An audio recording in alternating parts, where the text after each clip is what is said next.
me out. Yeah, sure, all the time. All right, I gotta go. So we're going Okay. to the YouTube. So head on out to the YouTube. All right, everyone. This is the fifth lesson on investing. So thanks for joining. My name is Martin Shkreli. I'm your host for this series of investing basics. We're gonna go through a couple of things. Just give me 1 second while I load some files up. And one of the things we're going to talk about today, and this course is pretty iterative, and you may find it even a little bit kind of going over the same material over and over again. But I think that each time you do a financial model and you understand financial statements better, the more and more things become apparent to you, and the more you sort of come to grips with key facets of finance that are very important. So what we're going to talk about today is sort of a little bit about portfolio construction. And we did quite a bit of work in the last few lessons on single companies and trying to understand kind of IBM and Apple and a few other companies. And so now what we're going to turn to is we're going to get back to individual companies in a minute, but what we're going to turn to a little bit is trying to understand the best way to sort of come up with an approach on how to use this sort of the tools that we're learning and apply them correctly. So one of the things we're going to do is we're going to talk about a universe. And a universe, at least when it comes to investing, is sort of we're going to refer to it as a list of securities that we will focus on. So it's pretty simple. It's basically we're going to, it could be sector focused, market cap focused. So you can say, I'm just going to look at small caps, medium cap, or large cap. You might want to look at small caps because maybe you think that there's more alpha in small caps, or you want to look at large caps because you're investing too much money. You have billions and billions of dollars that you're managing, and you can only invest in large caps because small cap companies are too small to make investments in. You might invest in a sector like tech or healthcare or energy. You might say that you want to invest in growth versus value. Maybe it's a style focused. There's lots of different ways to limit your universe. And the reason we want to limit our universe is because there's so many equities out there, at least in equities and bonds as well. You can see there are 68,000 tradable equities right now. That's a lot. Geographical is another one. You might even do a mix of these. You might even say, I'm going to do small cap biotech only in the US. And that universe could be 300 securities. And you can actually, study 300 securities with a few people. If you're going to think that you want to do at least 100 hours per security, you can cover that ground in a year. So that's sort of the reason why. You can't really do that if you're studying 68,000 securities. That's too many. So let's do tech. Let's kind of quickly do tech. Now, technology and telecom. Tech and telecom. Let's try that. And we'll see what our universe looks like. 5,000 companies. That's a lot more reasonable than 68,000, right? A lot more reasonable. It's probably going to be even less than 5,000 when we get to it. So let's see.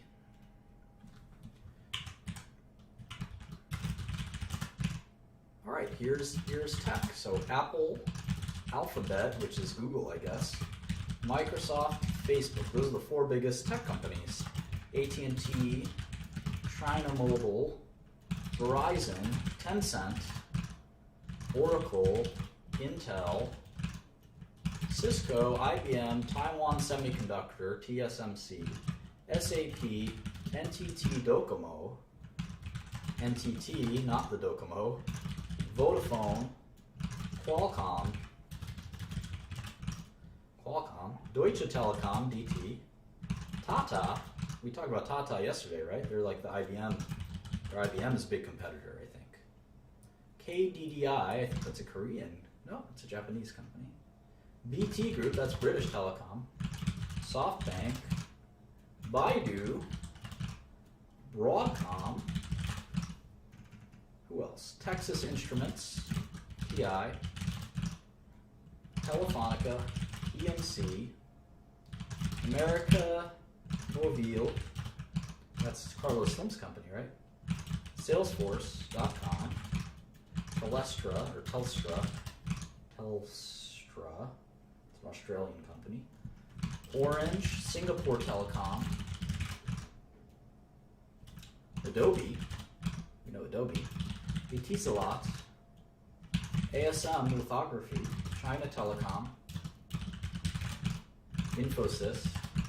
These are the Canon, BCE, BCE is a Canadian company, Saudi Telecom, Nokia, Cognizant, talked about Cognizant being an IBM competitor, Yahoo, T-Mobile, who else? Ericsson, China Unicom, Hewlett-Packard, that's how low they've sunk, Hewlett-Packard, NXP Semiconductor, NXP Semi, and Telecomunicação. That's the top 50 tech and telecom companies in the world. How many did you recognize? How many do you recognize?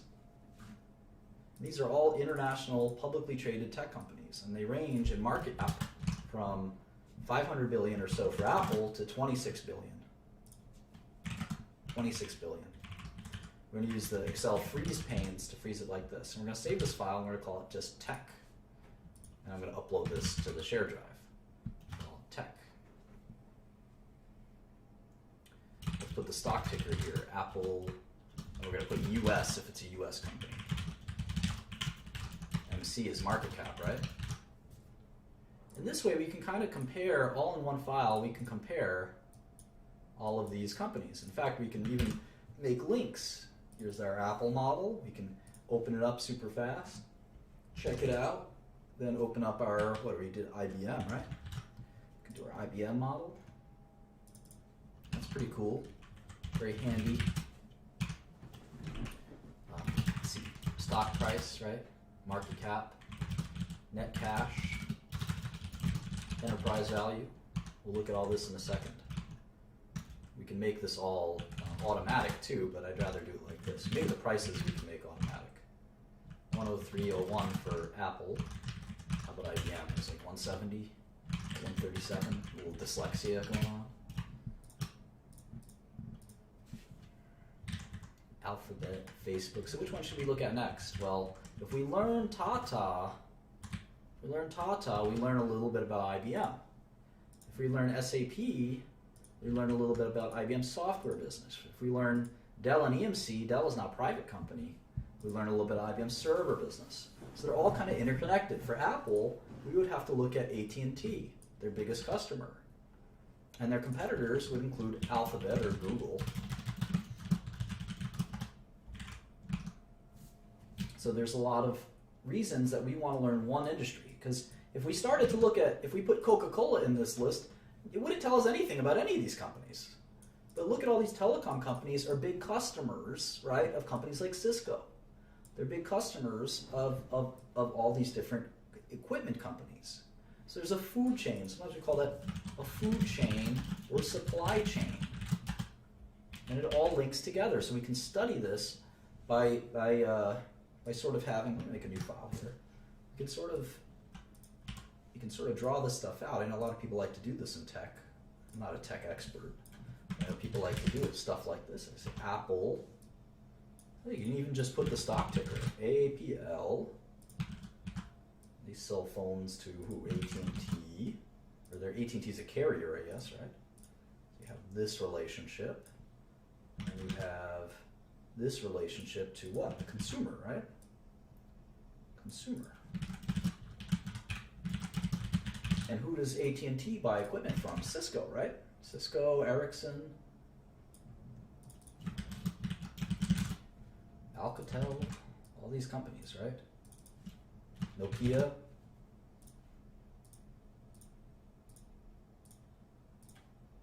And so forth and so forth. And you want to understand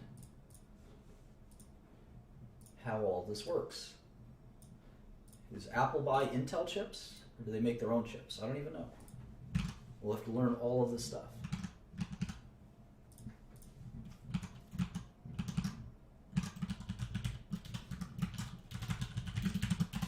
Google will tell us about kind of the advertising business, won't it?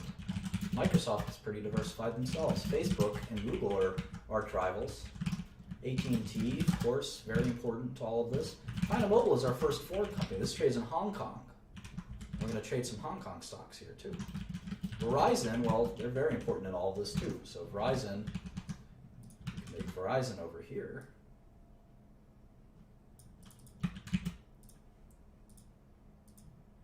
We can make this as detailed as we want, or not as detailed as we want.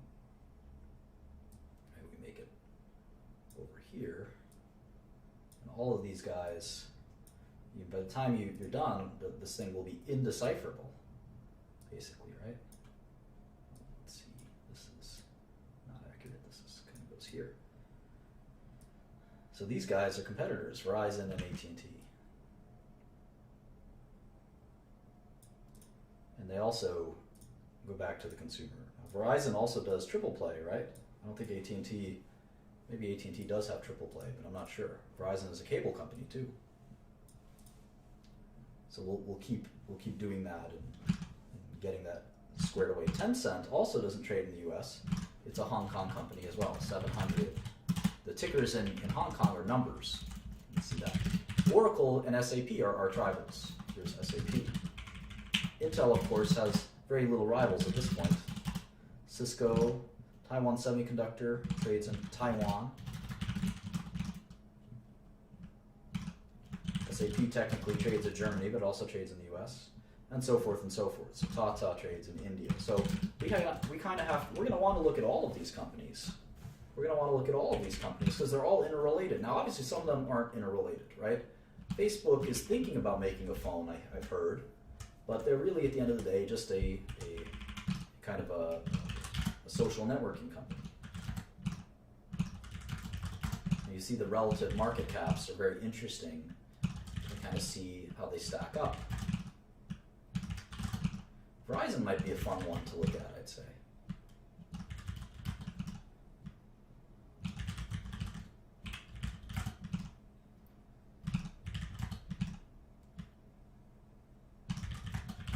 Et cetera, et cetera. Now, how about some smaller tech companies? Let's go all the way down here. Let's look for like a tiny, not tiny, but a smaller tech company. Wow, there's so many. Hundreds. How many $1 billion or above tech companies are there? 700? About 701, exactly. Crazy. Do we recognize any of these companies? Half of them are Chinese. Look at that. All these Chinese companies. Stop when we really recognize one of them. Alarm.com? No way, that's a real company. Alarm.com. ALRM. And what the heck do they do? It's a $957 million company.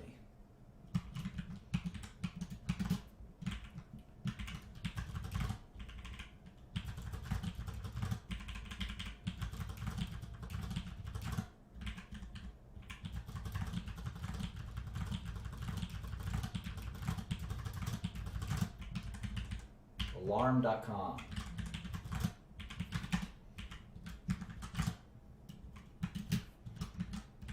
Let's check it out. Easiest way, go to their website.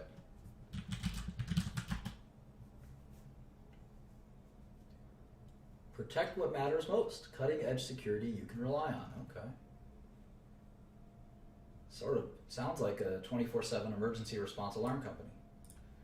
Basically do all kinds of monitoring and alarm devices, and they use your iPhone or something. They have a thermostat, video monitoring. It's like an all-inclusive kind of company. All right, well, why don't we make a model? Why don't we look at alarm.com? Never heard of these guys. Let's look at the basic 6 things. And it's fun to look at kind of these smaller companies. They're more exciting than Apple. They're more likely to have stock prices that aren't accurately reflected by the stock market. ALRM is their stock ticker. So I can look up their stock price very easily. It's $21. This is what we would call a mid-cap or small-cap company. It's only $1 billion company.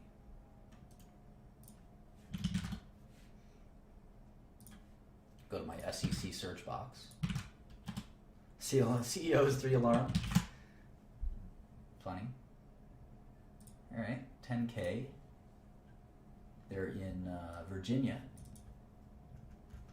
and they have 45 million shares outstanding.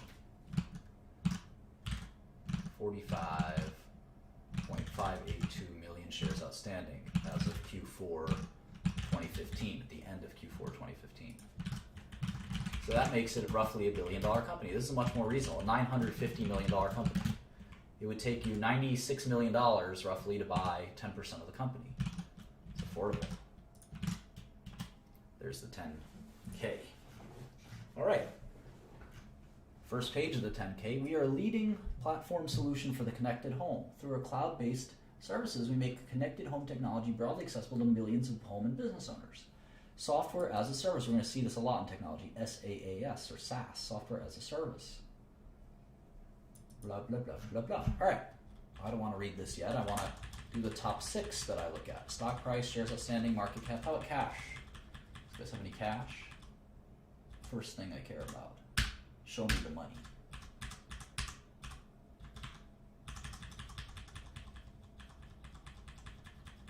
So this is kind of a software company, not really an alarm company. Let's see, cash, 128 million. All right. Young Metro has more cash than that. Accounts receivable, inventory, OCA, TCA, PP&E, intangibles, goodwill. Okay, that's it. 128 million in cash. How about some debt? 6.7 million I spy. That's really it. No debt other than that $7 million. So an $800 million enterprise value. This company on a cash and debt-free basis is worth about $800 million. I wonder if they make money. Just take a quick glance at that. Oh yeah, sure. 200 million in revenue. Holy smokes. Holy smokes. Only 20 million in net income though, or operating income. Cost of revenue is 130 minus, yeah. All right, cool. Let's make the model.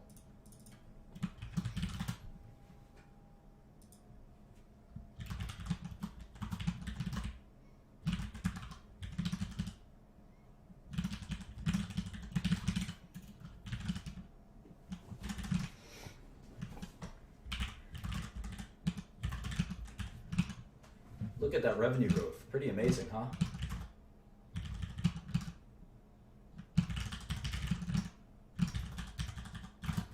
Fast revenue growth.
Gross margin, of course, is always revenue minus cost of goods sold. Cool. Sales and marketing, general administration, R&D. So sales and marketing is just ads, right? Basically just ads. 21 million. It's a smallish company, right? If your ad budget and your sales force is 20, 30 million, that's not much. It's a small company. I wonder how many employees they have. We're going to look that up soon. Not knowing the number of employees is actually very important. General administrative, this is your legal fees, your auditor fees, all that stuff. It's also pretty modest sized company. I've run companies with more general administrative expense than this, 30 million a year. That's a pretty small company. How about R&D? Well, looks like they're doing a lot of R&D. We'll talk about how to analyze that in a second.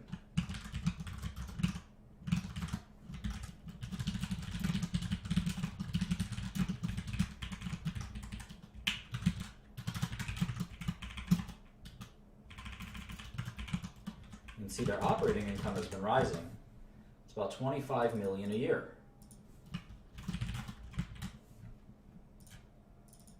So, if it's an $800 million company, it'll take you about 33 years to make your money back.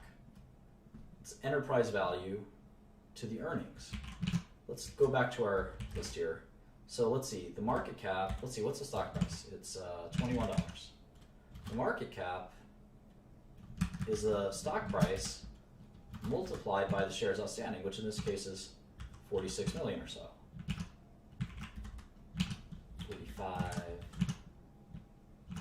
582, is it? Yeah, 45,582. The net cash was 128 minus 7, so the enterprise value is this. All right. So now, if we do 2016 earnings, 2016 earnings, we're expecting let's say we're expecting 30 million, more than last year. A little bit more than last year. Well, we can say that the 2016 ratio of enterprise value to earnings is 27 times, or 28 times earnings. So it would take you 28, if you bought this company at this price, it would take you 28 years of the same number to get your money back. Now, revenue is going up so fast that in 2017, maybe in 2017, we'll make $35 million. So what's the multiple if you focus on that? It's only 24 times earnings. Well, let's look at it for Facebook, and let's look at it for Apple. How much net cash does Apple have?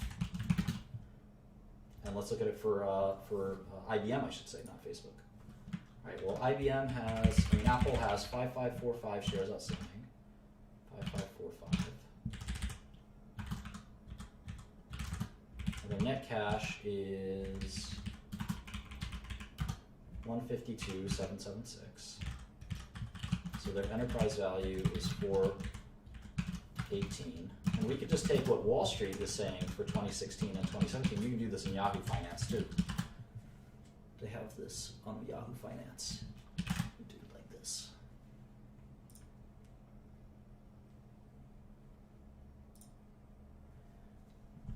For Apple, they're expecting 50 billion in net income for 2016 and 53 billion for 2017. So for Apple, it would only take how many years to get your money back? 8. So why would you pay 24 times 1 year of earnings when you can buy Apple for 8 times 1 year of earnings? How about IBM?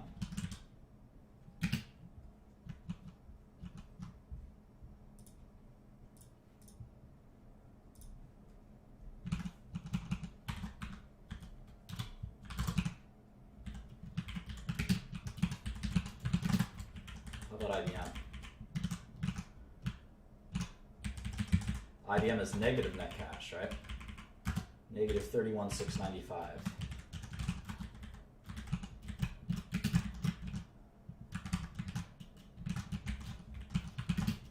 And what does Wall Street think IBM will earn in 2016 and 2017?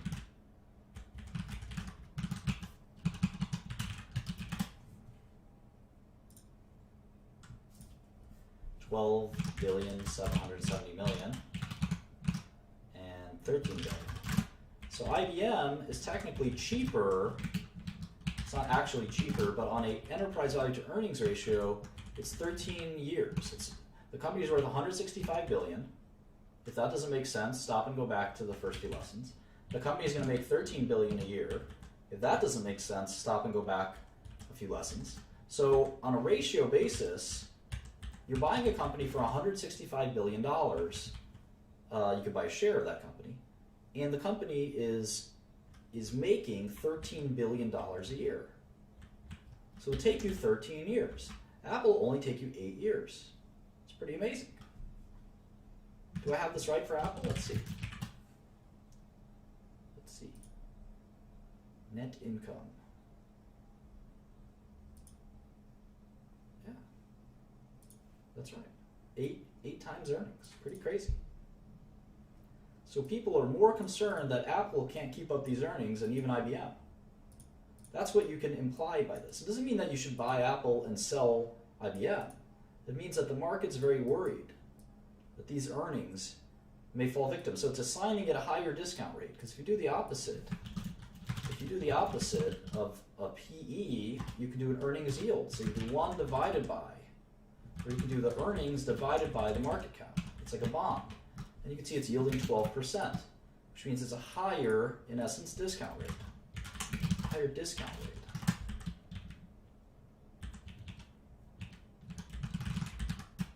IBM comparatively is yielding 8%. So people think the risk of Apple is much higher than the risk of IBM. Does that make sense? What about Alarm.com? It's yielding 4%. It means people are really expecting Alarm.com to grow quite a bit. That's the way I interpret that. It's a very high growth project. Now, I think the discount rate of Alarm.com is riskier. The discount rate to the cash flows is riskier. But the reason investors are willing to bid so much for Alarm.com is because their earnings are growing so quickly.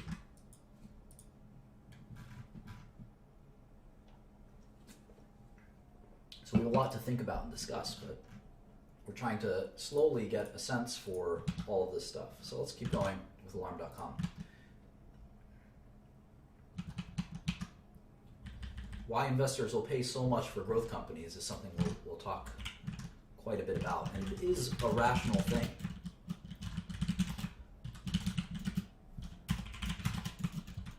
It is a rational behavior. A lot of value investors don't think it's rational, but it's not necessarily wise. There's a lot of bad value investors, just like there are a lot of bad growth investors. And I'm the best, man. I'm just kidding.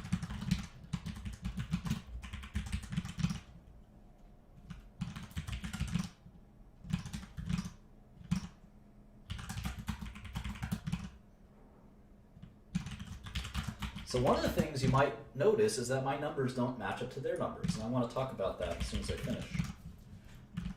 And this is how you pick up lots of little things along the way. This is not a class like any other in that we can give you a definitive lesson plan. We kind of have to learn by doing, and by doing we're explaining. And each successive company we do, we've sort of mastered an elementary part of the last time. We're add a new advanced part. Like we might actually do the cash flow statement this time. So I have the following three numbers for net income. I have this company, Alarm.com. They made $8 million in 2013. They made $17 million in 2014 and $18 million in 2015. So actually I'm going to adjust these. So let's say we'll make 20 and 25. All right. But the 10K has different numbers. Let's close out IBM. The 10K says that they made 4, 13, and 12. 4, 13, and 12. And I have them making 8, 17, and 18. Why? Well, if you noticed, and you watched very carefully, I'd be very impressed if you picked it up, I did not include this line. Amortization and depreciation. Does anyone know why? Who's the smart person? Who's the smart person that knows why?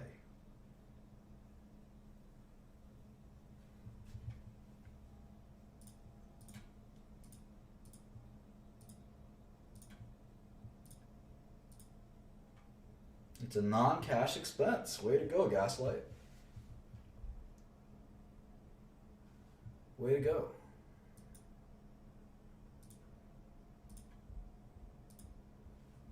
Excellent. You guys are, wow, you guys are really good, huh? God damn, look at it's like 100 people know the answer. I'm so impressed. I gotta be more advanced than this. Yeah, it's a non-cash expense. Now, it does mean something. It does mean something. But for my purposes, I'm gonna exclude it. So I wanna know what the real operating, I wanna really understand the operating success of this company. You guys are really good. I'm proud. I don't know if I taught you that or you already know it. Either way. And keep in mind, we're doing this model in millions. You should always do your model in millions. Everything I do is in millions. Even when I go to the grocery store, I buy it in thousands of millions. I'm just kidding, of course. All right, so let's look at some more numbers, shall we?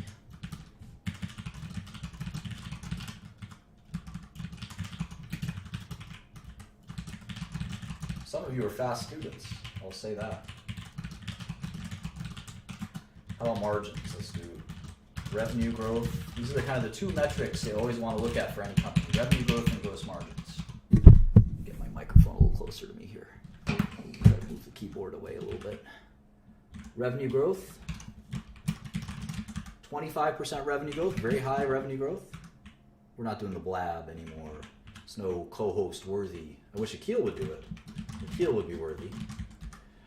Margins have been declining. Interesting. Interesting. Oh, I got the wrong thing for margins. There it is. I was going to say, these are low margins for a software company. Margins have been growing. And you see that in a software company, you have pretty nice margins, 60% gross margin. Drugs are about 80, 90% gross margin. And this isn't even a full-blown software company. They have some hardware too here. The software margins have got to be really good. In fact, we can calculate that out. Software as a service gross margin, it's going to be kind of a complicated formula. Let's see. SaaS revenue minus SaaS COGS is SaaS gross profit divided by SaaS revenue.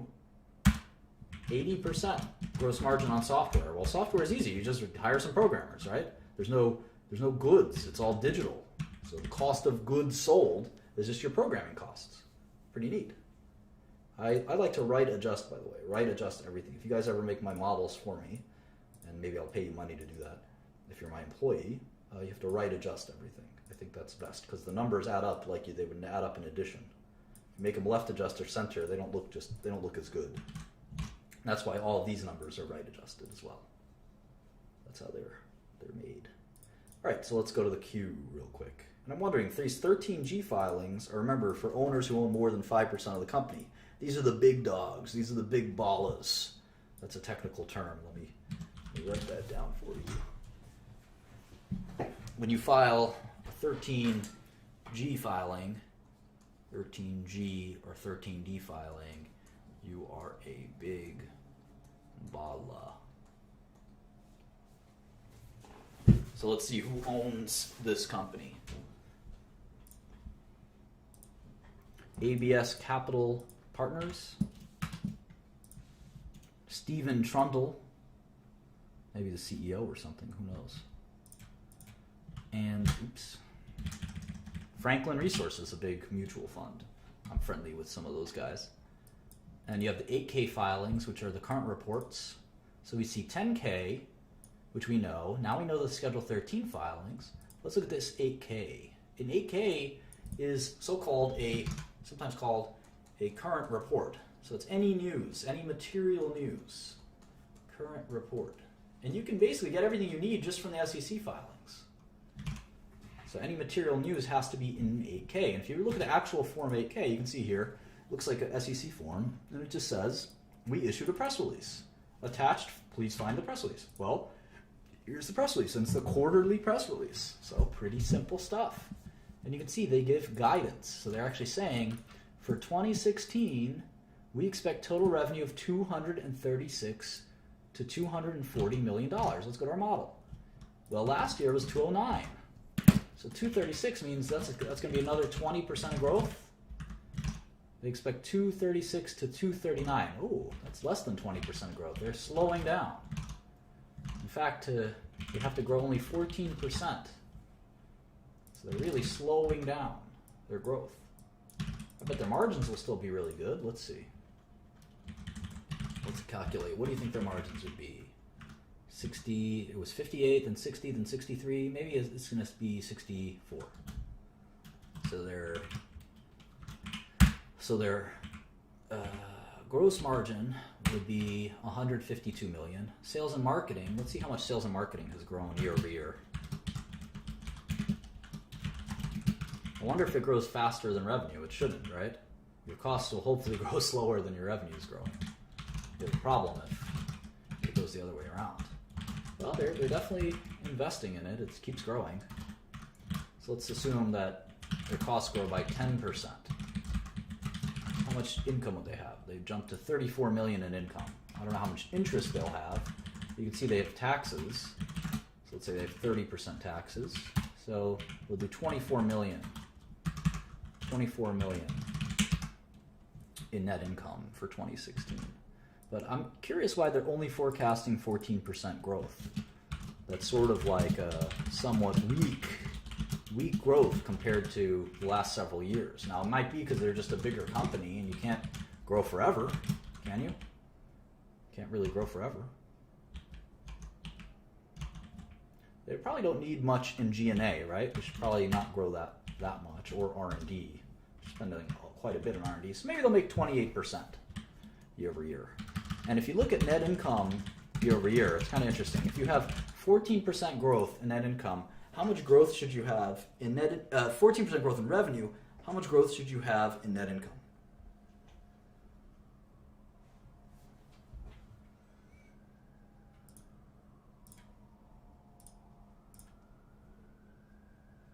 I'm not using analyst ratings. I've never used analyst ratings.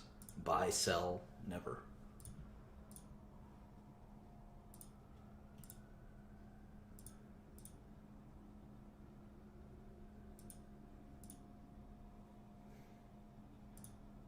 Yeah, it depends on expenses. It should be higher, hopefully, than 14%.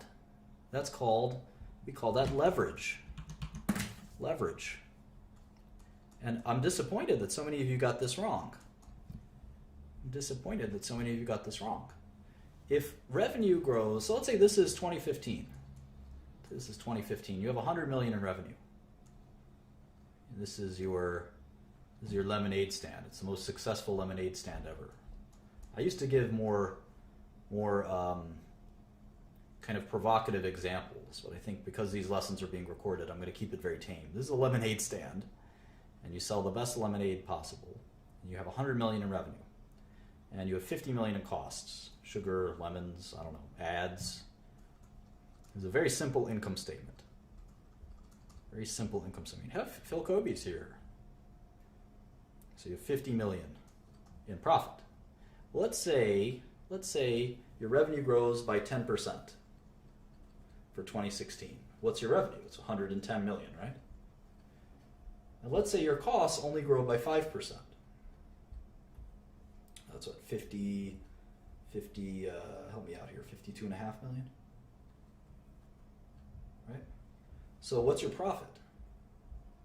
It's 57.5, right? Or there's more than that, it's 67.5.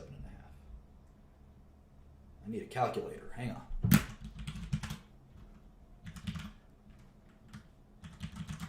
$57.5.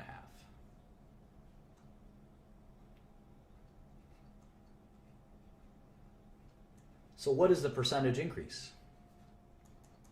It's more than 10%.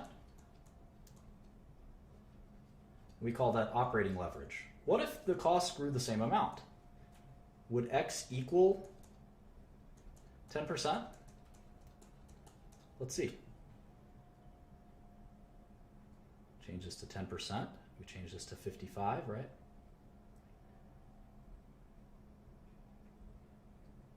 This becomes 55 million. And its X is 10%. So if revenue growth is greater than cost growth, Therefore, revenue growth will be greater, or net income growth will be greater than revenue growth. And that's what we hope. We hope that we don't have to, we can grow our revenue faster than we can grow our costs. If that makes sense. All right.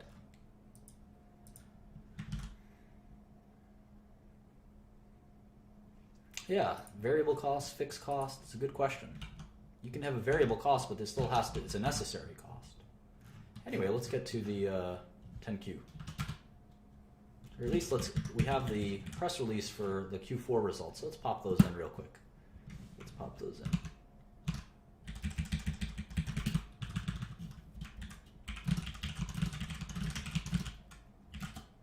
Where are we? Q4 15, right? Maybe we can do it like this.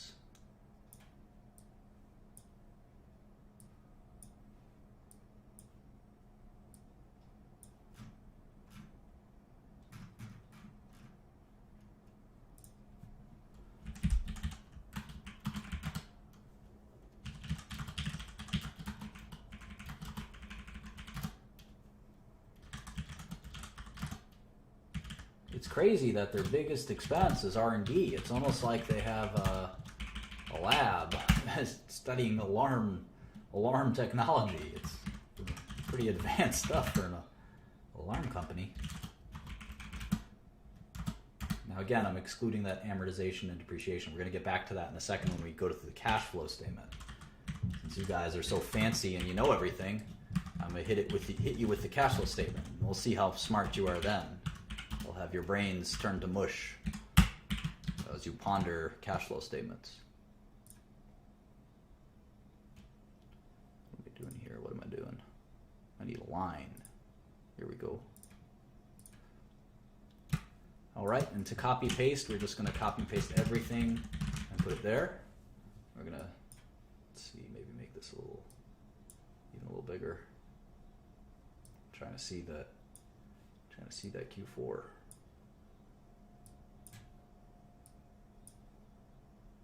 Of last year. There it is.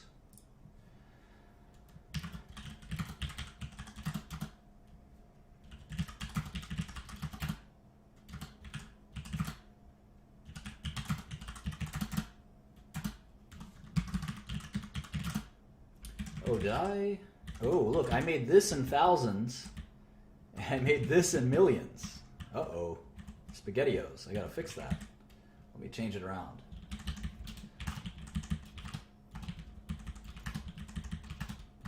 Like I said, I only deal in millions. Apparently I dealt in thousands just there.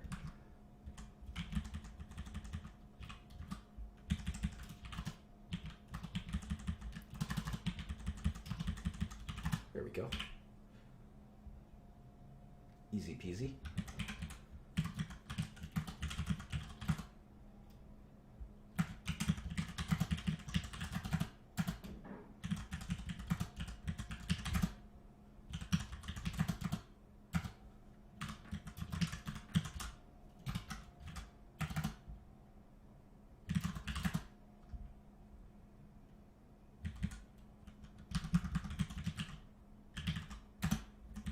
All right. I wonder how much revenue grew in Q4 year over year. 25%. So why would they tell us that 2016 is only going to grow 14%? Maybe they're being very conservative. Some companies like to do that. I always just like to tell investors the truth. This is how I feel.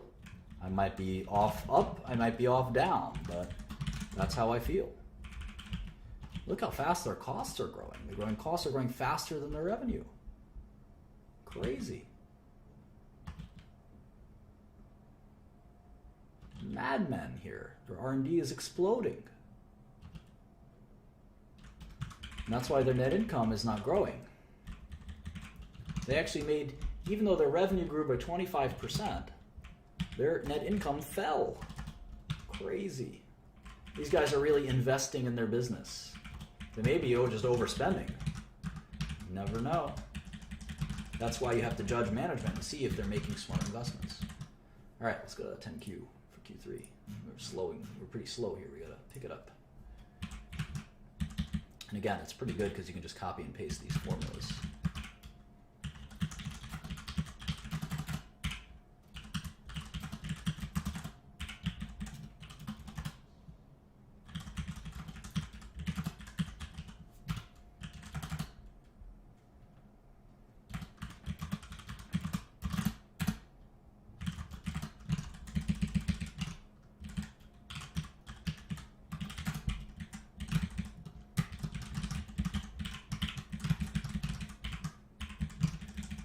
This just takes some getting used to, get some experience. You can really, this is second nature.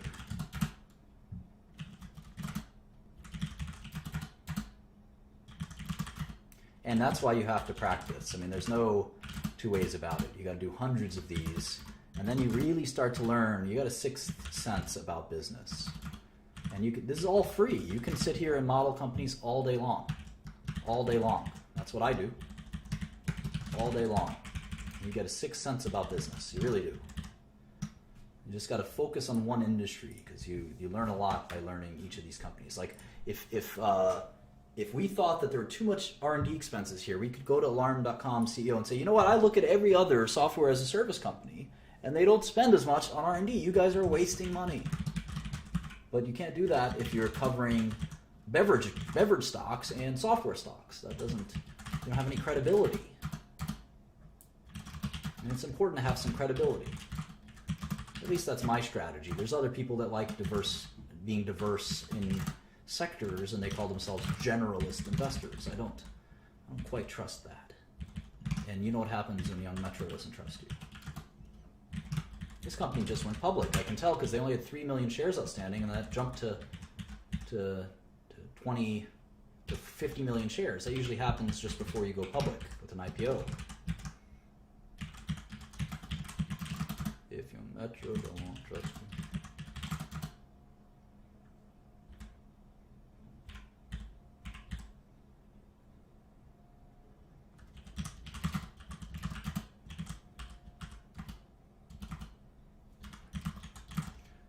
Yeah, I've gained a ton of credibility in pharmaceuticals by knowing just about everything about pharmaceuticals. It really, I think, what was it, was it Vanity Fair? They said anonymous pharma CEOs said they were humbled at how smart Martin was about pharmaceuticals. Well, I don't think I'm very smart. I just kind of focused on it. And if you do it all day, you can be an idiot and it still kind of sinks in. See, these guys don't have that many 10Qs because they've only been public for so long, so they never filed a Q1 10Q. Isn't that cool? We can actually use the 2015 numbers to reverse engineer it. 2015 minus these 4 quarters, three quarters, and we'll get a full year number.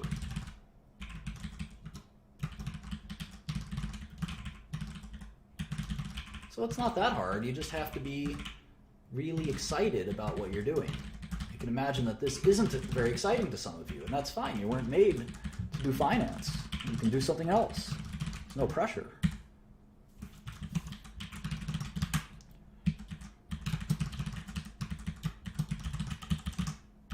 I don't think I'm a genius. I just think I love pharmaceuticals, so it becomes so easy for me to study hundreds of pharmaceuticals because I love it. If I didn't love it, I wouldn't do it. I would hate sitting here and doing this all day. I love investing too.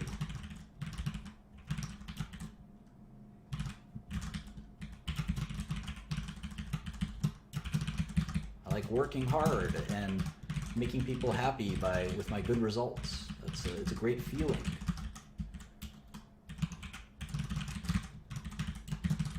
All right.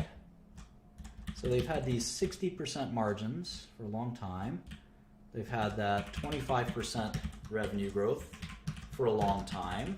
And all of a sudden they're telling us, well, you should expect 14% revenue growth going forward.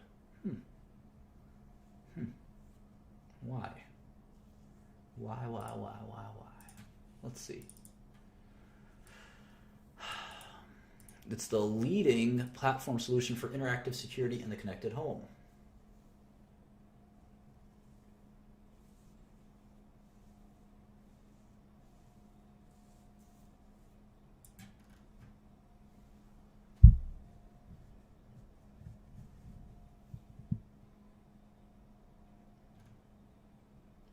gave us guidance for Q1. They said 39.4 million for Q1.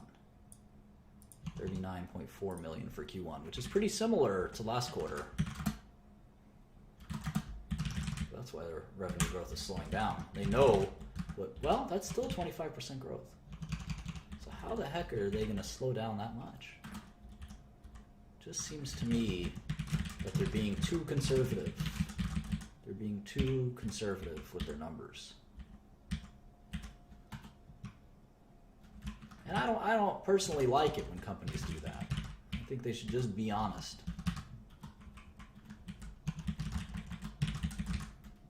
I always was, my executives always tell me, Martin, just be super conservative, under promise and over deliver. Well, that only goes so far. If you under promise too much, it's just not credible.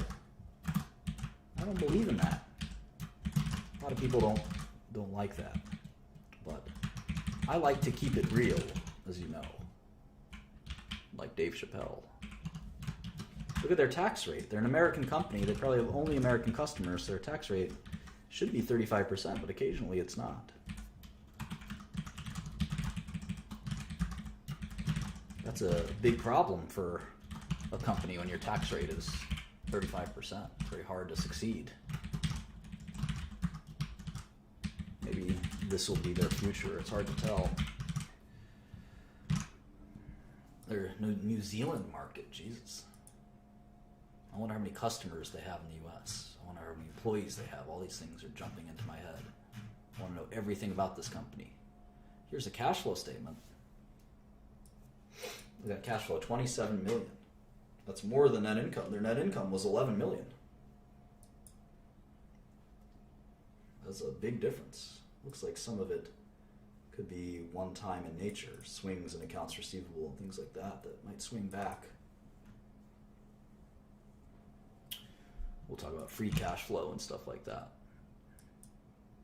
I don't know if this is the best company to do cash flow statement on. But we got our first software as a service company, so maybe we can even put that down here as a sector. Software as a service. You're going to see a lot of these. Anyone know what the biggest software as a service company is? Who knows their software?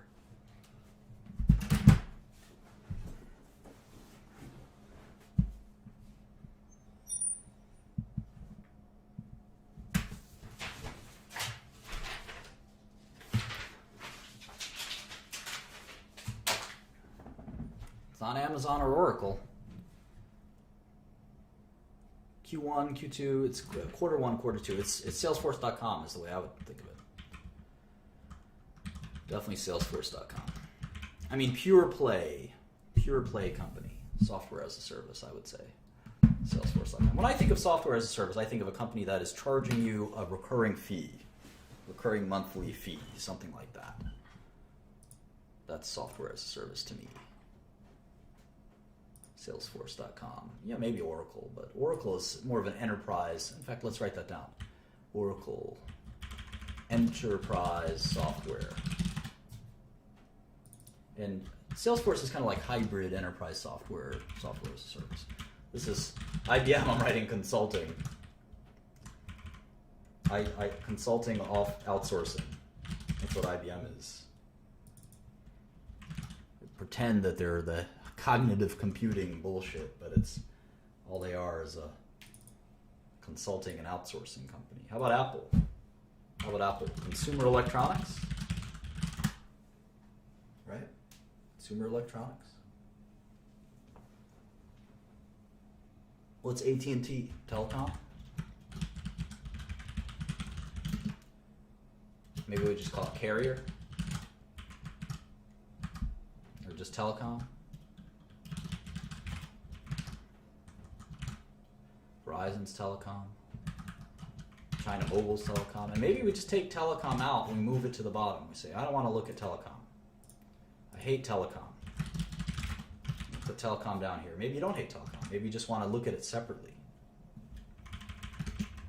Apple's gross margin is about 40%, I thought.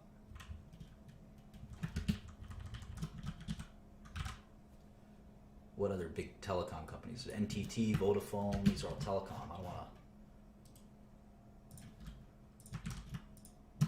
treat telecom separately. It's kind of like a separate business.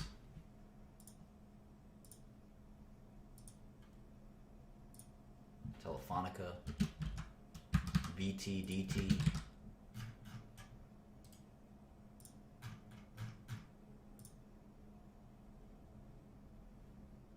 What's Alphabet?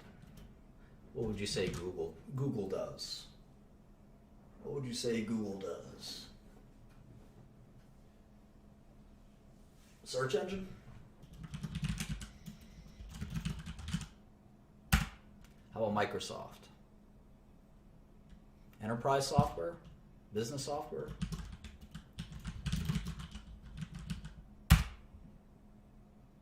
Facebook? Search engine? Or social? Cloud computing? Web advertising? How about Tencent? I don't know Tencent that well. Tencent's like a portfolio company. Intel is semiconductors. Cisco's networking equipment. TSM is semiconductors. I think Qualcomm's like a weird mix of different things. It's like licensing revenue and stuff like that. KDDI, isn't that a carrier? I know BT is a carrier. Let's move that down there. Look at carriers kind of separately. Carriers are a lot of fun to look at. We're going to look at AT&T. And that's a great one to look at cash flow and CapEx and things like that. That's a great one. Yeah, Amazon's up here. Amazon's a retailer, I would say. Oh, maybe Amazon isn't up here. Maybe Amazon isn't. It's up to Bloomberg. Bloomberg doesn't consider Amazon a tech company, I guess. Freaking Bloomberg, huh? I don't see Amazon up here. Well, we don't have to listen to Bloomberg. We can add our own Amazon. Who asked that? Cameron? Cameron Nauer? I know you, Cameron. You're a smart cookie. You're a smart cookie. What do they call Amazon? E-commerce discretionary. And it would be the fifth biggest. It would be the fifth biggest. I'll just call that retail. E-retailer, e-commerce.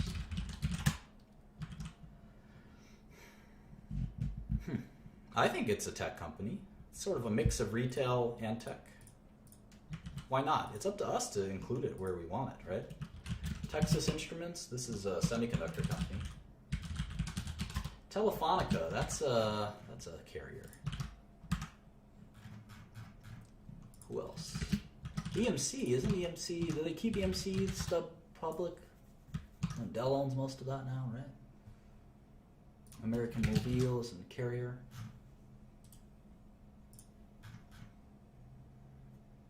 Adobe, there's a software company.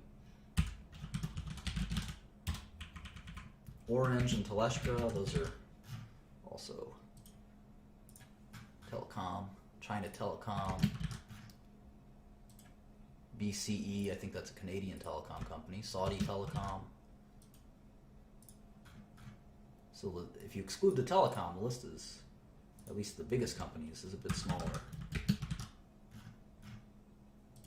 It's a lot of fun. I like tech. I almost did tech for a living. T-Mobile and Ericsson is not. Is China Unicom a carrier or provider? I don't even know. I think Telecommunicazi is as well. We can always go back. T-Mobile? Where's T-Mobile? Did I move that already? Yeah. Baidu is a search engine, right? Broadcom, semiconductor. EMC is hardware, let's just say hardware. SoftBank. I don't know a lot about SoftBank. Well, we want to, like, the same way we want to segment tech, we kind of want to segment tech and not just do tech and not do healthcare or not do consumer or not do energy. We also want to sub-segment it because tech is such a big industry. We want to kind of get it into start with just one subsector. We'll pick that subsector soon. We'll pick it, in fact, we'll vote. We'll vote and pick it together after we do a couple each. Nokia's, I don't think it's consumer electronics anymore. I actually think it might be networking equipment. Yahoo is, Let's say internet. Let's just say internet. Maybe that's fair. Internet. Let's see what else. We only did the top 50, so it's after Telecomunicatie is Swisscom. That's a telecom company. How about Intuit? That's a TurboTax company, right? Is that software as a service? Maybe. How about Changhua Telecom? I'm guessing that's a carrier, but you can check on that later. Changhua Telecom, of course. And is this Telefonica? TDV? Telefon Venezuela, I think. Televena. Telenor. These are all the little Norwegian. That's a Norwegian telecom company. We've got Yahoo Japan. I think Yahoo Japan's so valuable because they have Alibaba. Now, where's Alibaba on this list? That's also e-commerce. So let's make a e-commerce list. Sectors. Consumer goods, consumer services, retail, general retail. Where's e-commerce? Where's e-commerce?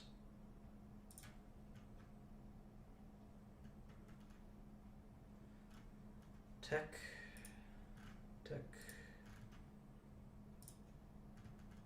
internet. I don't know, where'd it go? I want whatever Amazon is in. Whatever Amazon is in. Let's see if this will work. This would just go into here. So, oh, there's Amazon. Nestle. What? Is this just every company? What is going on?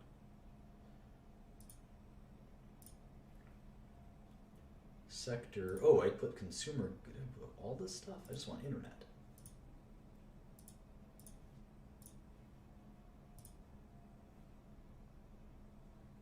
See, Amazon is not in here.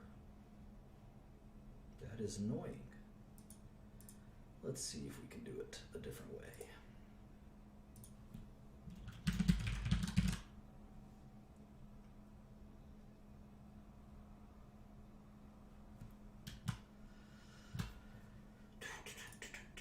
There's different classifications, so let's try this one.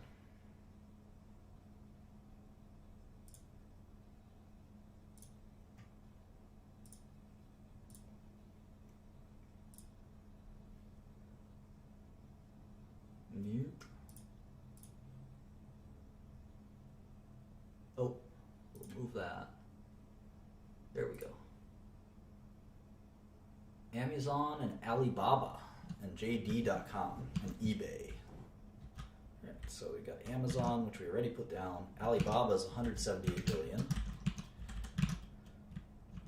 Alibaba, which is Baba,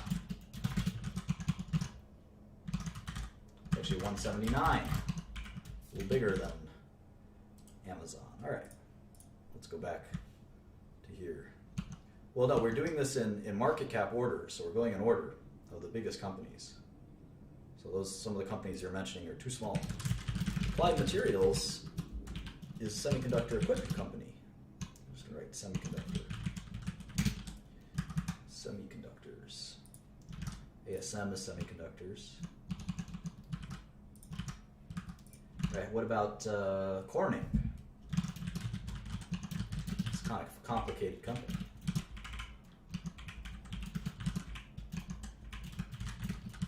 Well, NXP Semiconductor is a semiconductor company. I think we're pretty confident in that.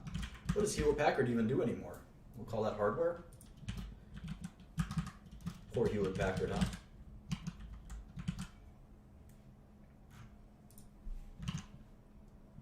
VMware, that's a software company.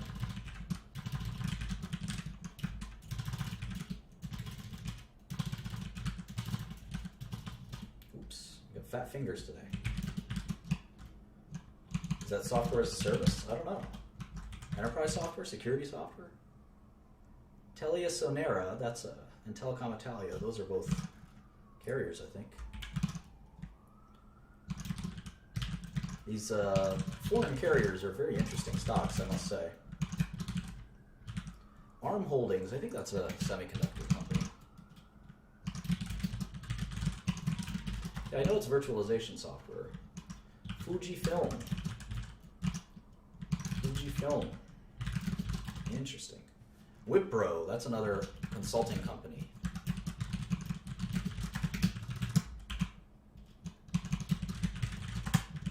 I know Wipro. What's Bharti Airtel? Bharti Airtel, I think that's a carrier in India. Bharti Airtel. Hynix, that's a semiconductor company. SK Hynix, Korean. Korean stock tickers have 6 numbers in them. But the 00 I think is not necessary. Semiconductors.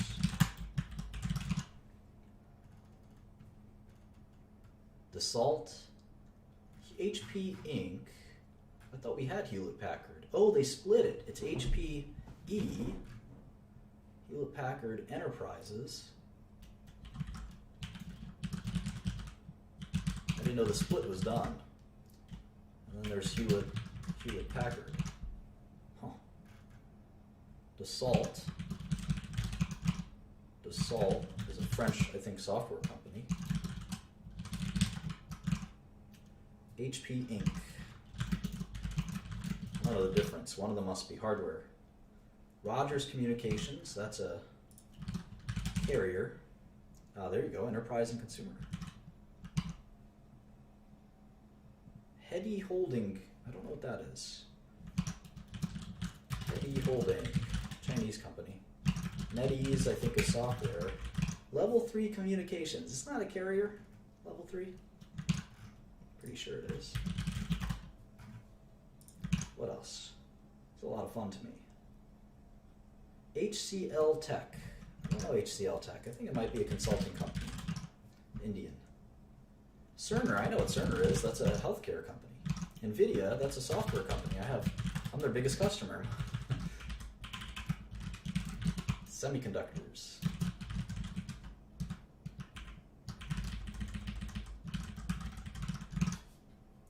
It's NVIDIA's, how big is NVIDIA? 17 billion.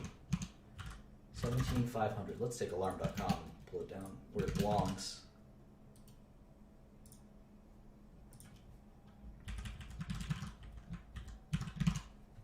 Who else? TELUS. That's and Telefónica Brazil. Those are both carriers. Okay. I'll upload this file to the share drive. You guys can't spot the share drive. The mods will tell you where it is. Analog Devices is a semiconductor company. I know those guys. Analog Semiconductors. Maybe we'll look at semiconductors. I like those. CenturyLink. I don't know what CenturyLink is. Is that a carrier? Sounds like a carrier. MTN Group. Some of these are nondescript. Altice. What's Altice? Naver Corp. God, we're really getting into KPN as a carrier. I know that. KPN as a carrier. We're just going in order here. Market cap order. Telefonica Deutsche.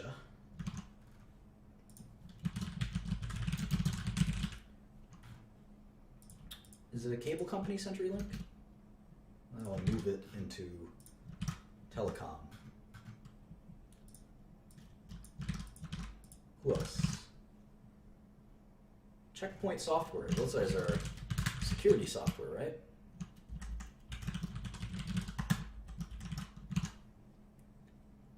SanDisk. There we go. That's a hardware company. We all know SanDisk. Storage company, right? Who else? Sprint. You know Sprint. That's a telecom company. Yeah, I know this is boring to some of you guys. I'll just move on once we get to 100. Advanced Info. What the heck? Never heard of that. Advanced Info. It's a Thailand company. Interesting. Capgemini. I think that's a consulting company. Capgemini. I don't know a lot about it. And then finally, SK Telecom is a carrier in Korea. I'm so tempted to keep going, but we are down to 14 billion. SK Telecom is 14 billion, and Capgemini is 14 billion as well, right? 14,650. All right. So why don't we try AT&T? don't we try AT&T? I think we'll learn quite a bit by looking at that one, because telecom companies are very different from high-tech companies. Very different.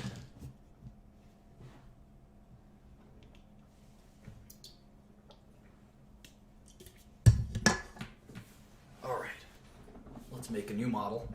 Let me put this over here. Don't need the stylus.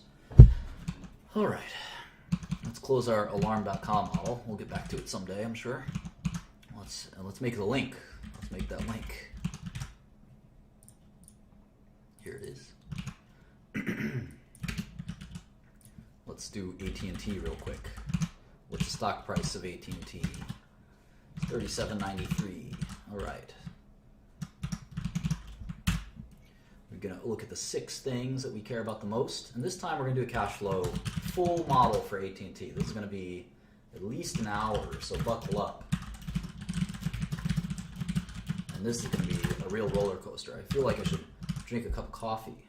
Maybe I will. AT&T stock ticker is just T. It's kind of nice. And I always save my models as the stock tickers. Maybe I'll brew a coffee. Give me 5 minutes while I brew a coffee. I got to go ham on this one. You guys are in for a treat.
All right.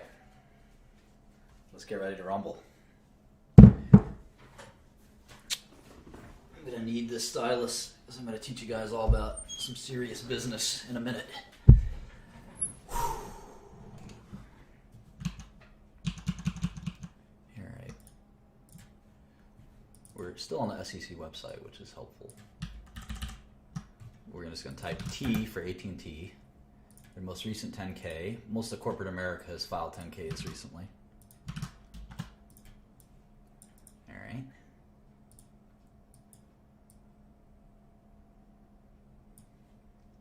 AT&T, headquartered in Dallas. Didn't know that. Dallas, Texas.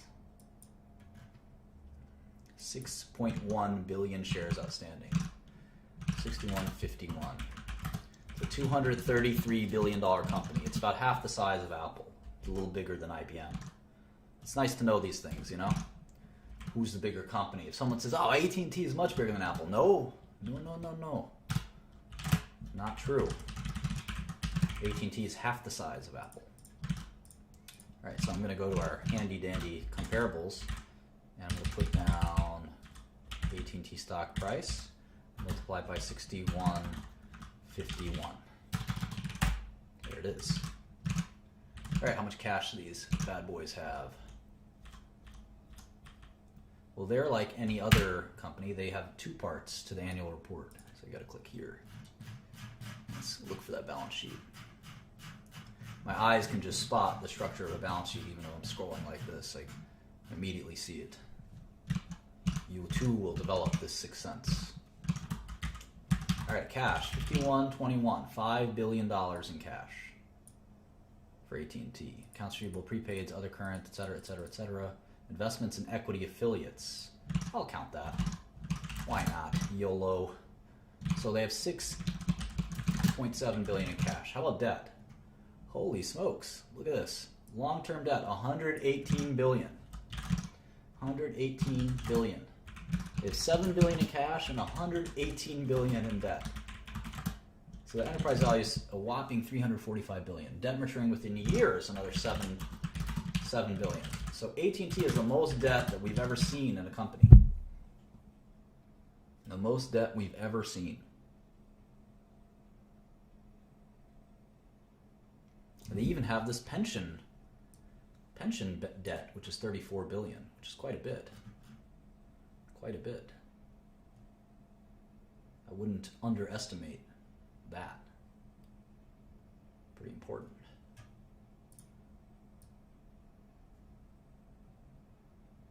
Might even include that in debt. So why do they have so much debt? Well, you're going to find this a lot in telecom. You're going to find this a lot in telecom. Telecom companies have such dependable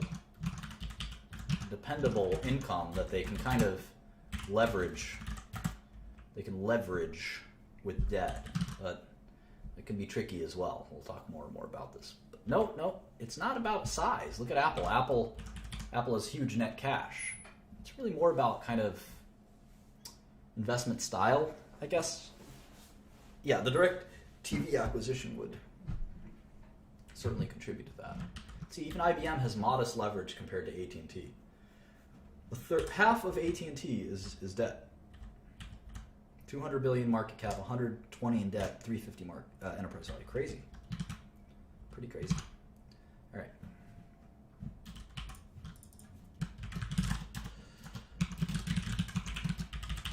First quarter, second, third, and fourth quarter of 2014. Same thing for 2015. The year is divided into 4 parts. We call them quarters, 3 months apiece. Unless someone is asking that very basic question. And then for years are somewhat obvious. Now, fiscal year versus calendar year is something we always got to pay attention to as well. It looks like AT&T operates on a normal calendar year. All right, let's get down to business. Let's play some dice.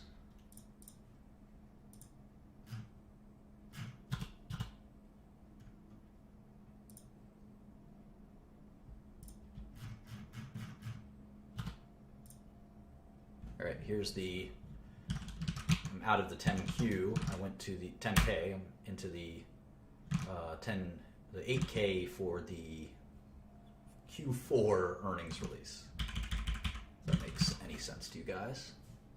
Maybe I'll just try to move it over here. All right. So here's revenue, and they have 2 different kinds of revenue. You know, all these companies have different breakdowns. They have services, and then they have equipment. So service is something like having a cell phone with AT&T. Equipment, well, you can guess what that is. Although they can also tell us in the 10K, because it's not that obvious to me. So $42 billion in quarterly revenue. That's a lot. That's up there with the Facebooks and IBMs, huh? Sorry, someone's giving me a message. It seems very important. It's from my friend Joe.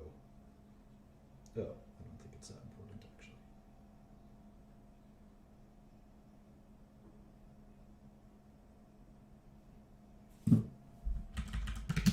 All right.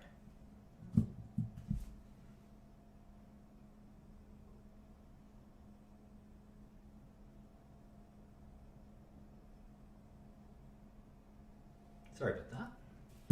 All right. Cost of services. Equipment 5868. broadcast, programming, and operations, 5645, other, 8178, SG&A, 8419, and I'm going to include depreciation and amortization.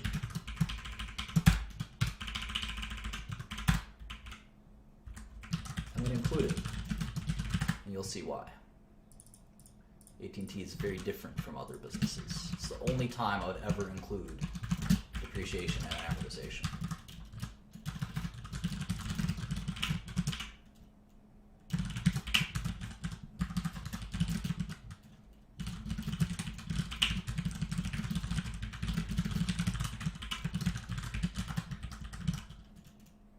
Interest expense. Look at how much interest expense they have. Or interest income. Negative 1143 plus 31 minus 113.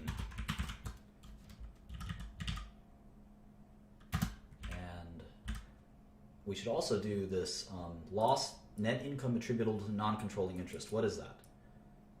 What is that? This is $80 million that a non-controlling interest made. So it's not all AT&T's. So you have to take out that $80 million. So I'm going to add that to taxes.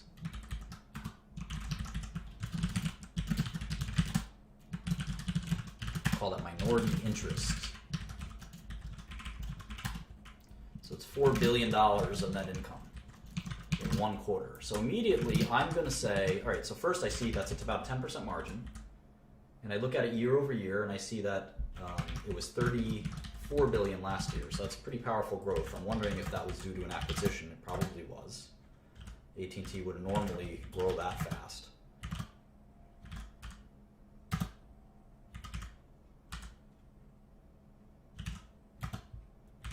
These numbers are bizarre.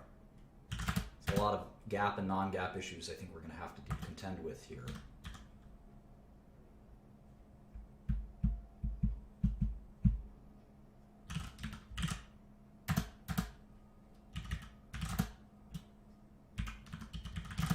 We'll talk about that in a minute. Very bizarre. But $4 billion in net income.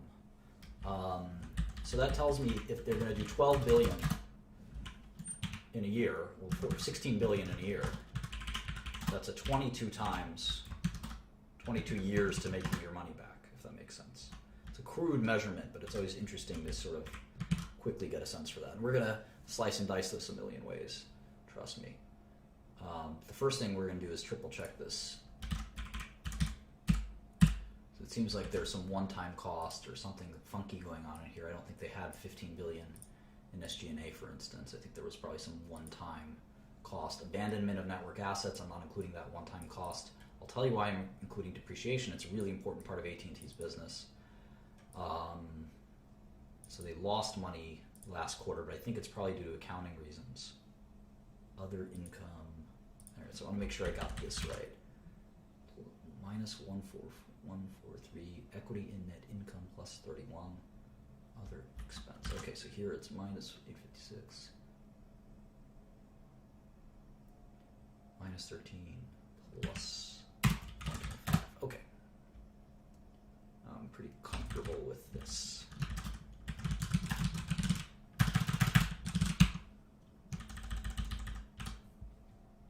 Let's see if AT&T gives us like a GAAP, non-GAAP breakdown. I think that would be very valuable. A lot of companies do that. You can see they have a lot more shares outstanding in 2015. They probably issued stock to do that acquisition. This will be fascinating company to look at. Let's see if they do GAAP, non-GAAP. They definitely give us business segments, wireless, fixed, legacy voice, etc. Video entertainment. See if they give us, there's a balance sheet, cash flow statement we'll get back to. They have subscriber data. This is really important stuff. See if they do non-GAAP. Here we go, non-GAAP reconciliation. Interesting.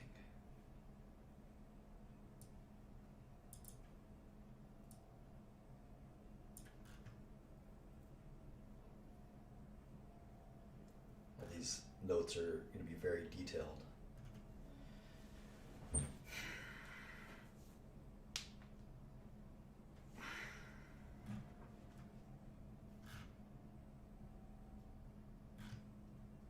So they're telling us that our adjusted EBITDA,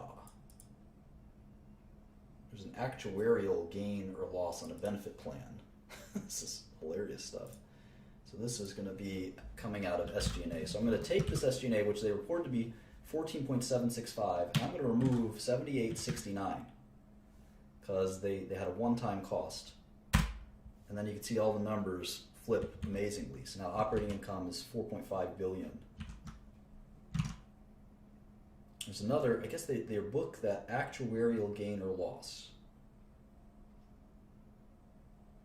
Fascinating, huh?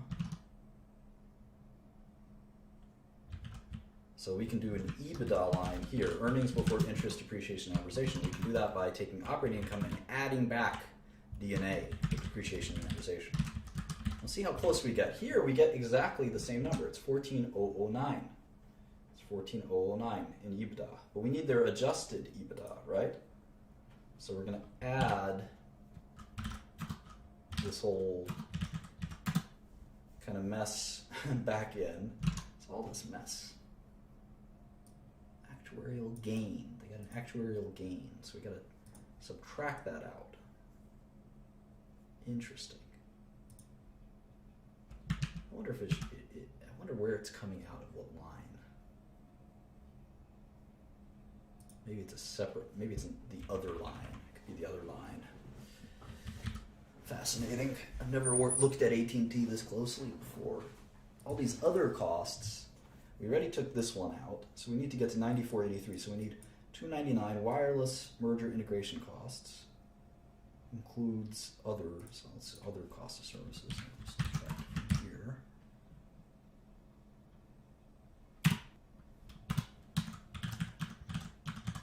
All right, so we get 94.83 here, and we're trying to get 12,276 here. So I need to take 2 billion from somewhere. Add 2 billion somewhere. Maybe we'll add it here. It seems like it makes sense.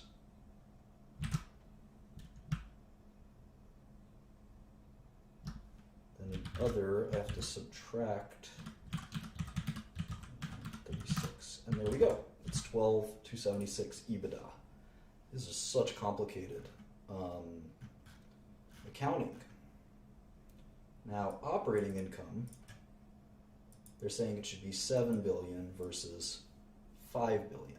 So here we're close. It's 49.16 versus 49.80. Here, there's amortized intangible assets. I think we can add that back to D&A. So subtract 1273. There we go, 70.72. Perfect. Here, we do the same thing with DNA.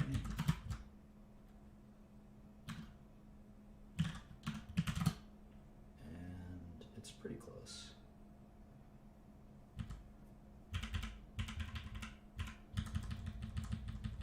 All right, so yeah, getting these quarters exactly right is pretty tedious because of their crazy, you see all this reconciliation. Accounting in telecom is pretty dense stuff. Let's move on to the 10 key. And it's our choice as to how much we're going to take their numbers or their adjusted numbers. This is definitely a bear of a company to model. Some of them are going to be practically impossible and difficult. I won't say practically impossible, just difficult.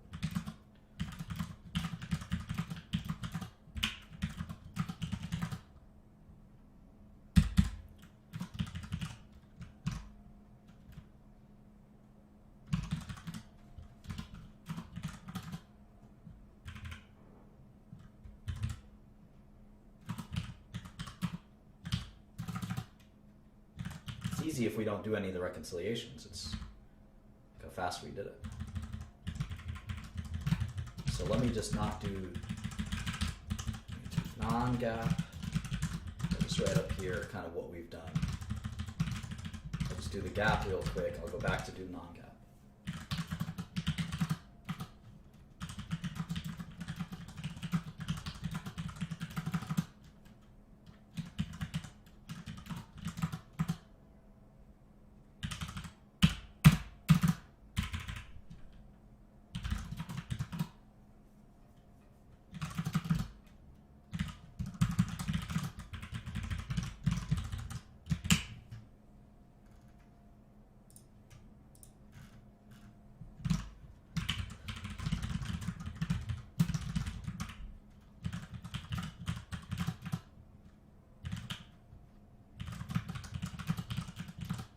Looks like they, at one point, had cost of services and sales, and then just SG&A, so they put it all together.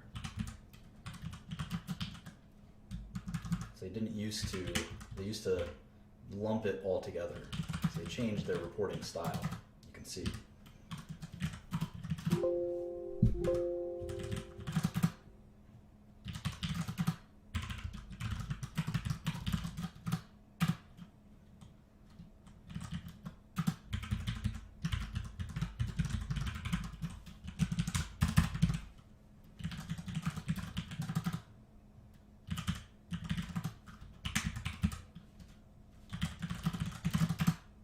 More granular, that's a term you should be familiar with. Granular, more detail. Can you be more granular? A very common question in business. I do have an Instagram account, it's Martin Shkreli 15. I have one photo, which is my last home cooked meal. So it's probably an imposter.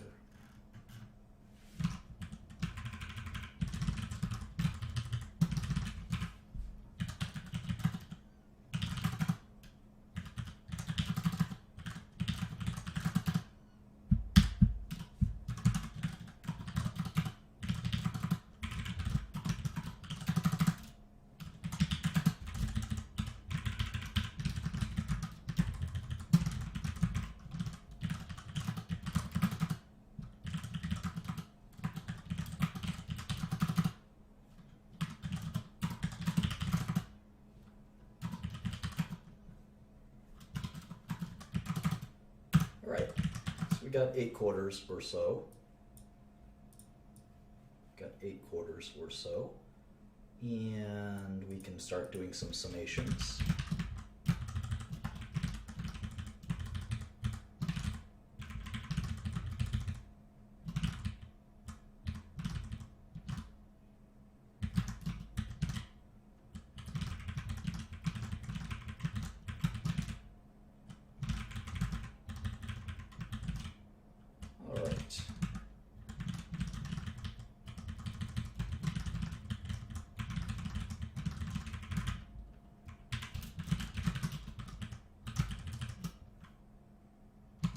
Very consistent revenue, isn't that interesting?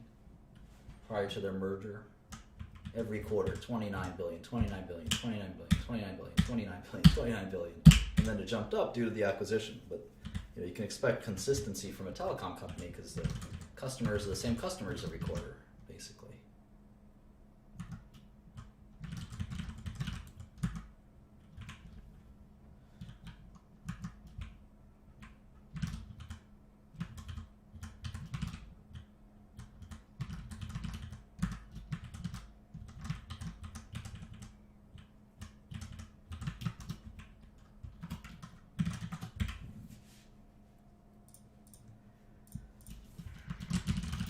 Still want to look at revenue year over year and stuff like this,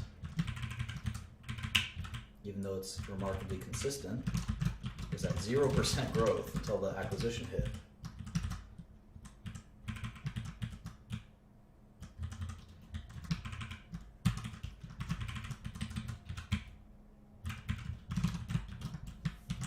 All right, now we're going to have some fun.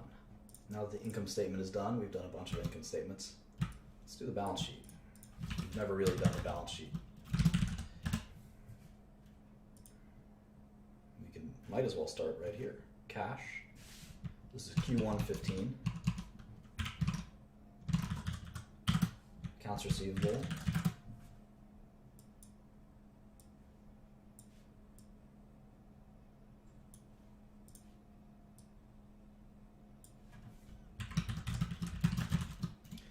postpaids, deferred taxes, other current assets, PP&E, intangibles, or let's say intangibles, licenses, investments, other, and then total assets. Those will be our columns.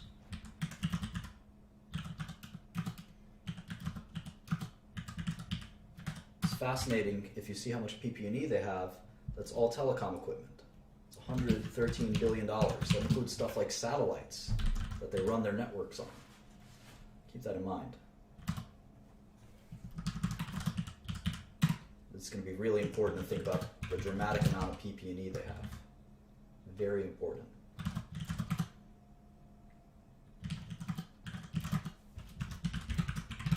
So the sum is the same as their sum, 308. Debt, 8181 plus 88272. So we like to make that our own thing called net cash, right? It's our version, our blend of cash minus their blend of debt.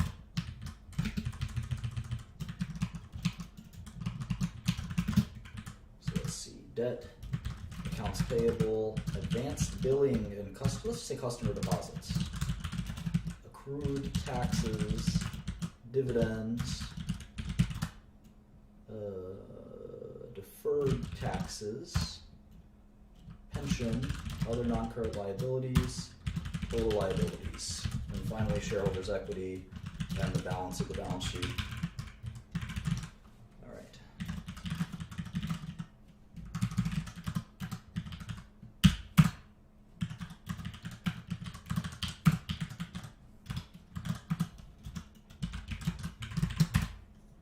Okay, so 220 billion in liabilities, 87, 104 in shareholders' equity. The two balance out to 308 billion. Now we're going to do the cash flow statement.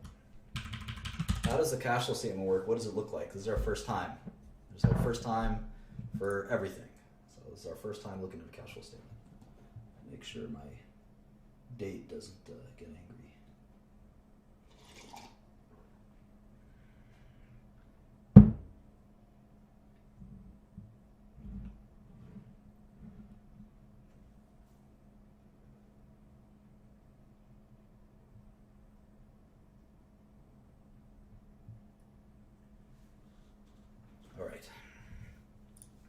So, cash flow statement tends to, I'm using the arrows and the number pad. Anyway, the cash flow statement is an attempt to reconcile the reported GAAP net income with actual cash change. So we're going to have a couple little things here. We're going to say reported into a model net income. I'm just going to link the line in the model. And I have reported GAAP net income, which is what we're looking at.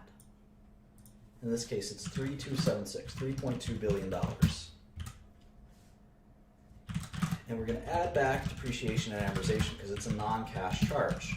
So technically, immediately, you can look at this and say, all right, the company had GAAP earnings of $3.2 billion and D&A of $4.5 billion. If you add those up, the company had $8 billion in cash flow. $8 billion in cash flow. If I do 8 billion times 4 is 32 billion, that's a pretty good deal. It's 10, 11 times earnings. That's even before the DirecTV acquisition. But we'll see that's not the full picture.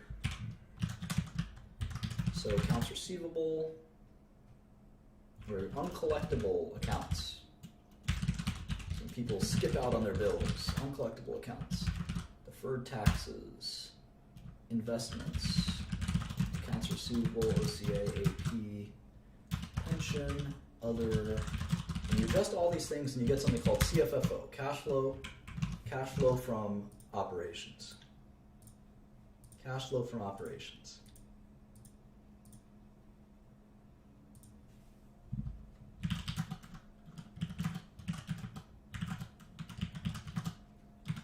And why do we make all these adjustments for other things? It's interesting. It's an interesting story.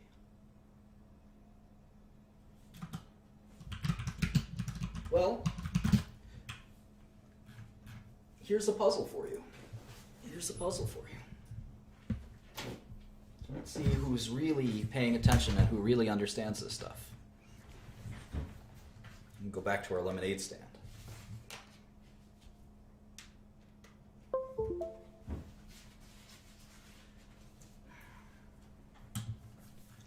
All right, so this is our lemonade stand company.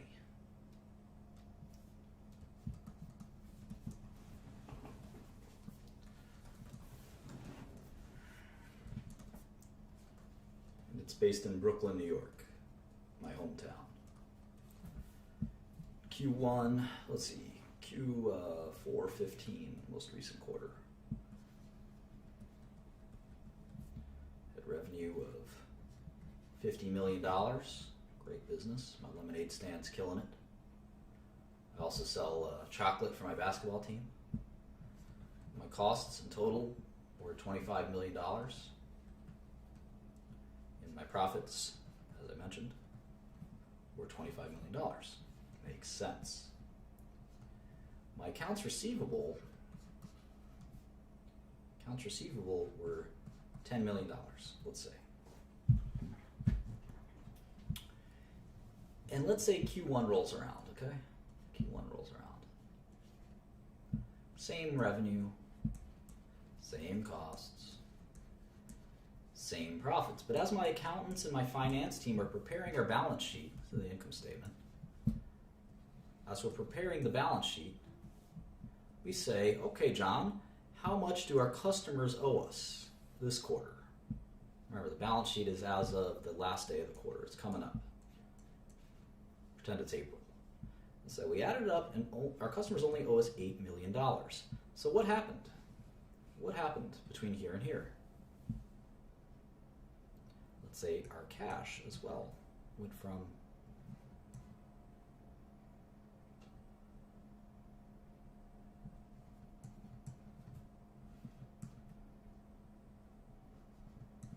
Can you tell me kind of what happened here?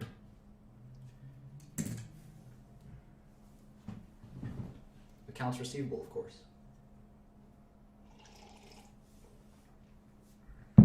Well, we had outstanding debts from our customers of 10 million. At the end of the quarter, we had outstanding debts of 8 million. We didn't lose any revenue. We made the same amount of revenue. We generated the same amount of revenue, the same amount of profit. But we got paid an extra $2 million of cash. Our cash went up from 50 million to 77 million because we had 25 million from our profits and 2 million from collecting extra collections.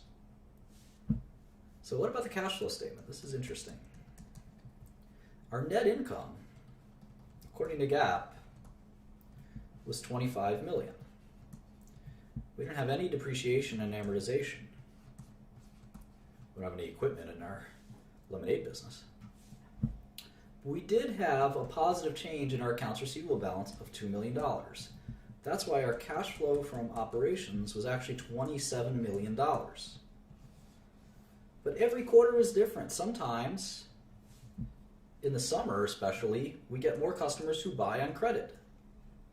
So our sales maybe go up a little bit, our costs go up a little bit, our profit goes up a little bit. But our accounts receivable jumps, let's say, to 18 million. We get all the people in the hood who want to buy it on credit. How much does our cash go up? How much does our cash go up? Who's got it?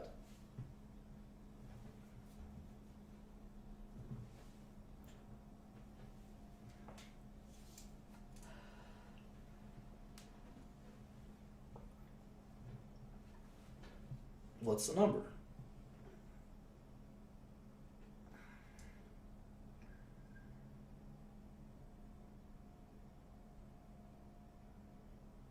So many different answers. Crazy. Who's got the right number? What's my cash balance at the end of Q2? 97. Wow, you guys are crazy. This is the easiest question. Of course, it's 97. I made $30 million in Q2. At the end of Q1, I had 77. So that's 107 right there. But my accounts receivable grew by 10 million, so I must have not gotten paid 10 of that 30 million.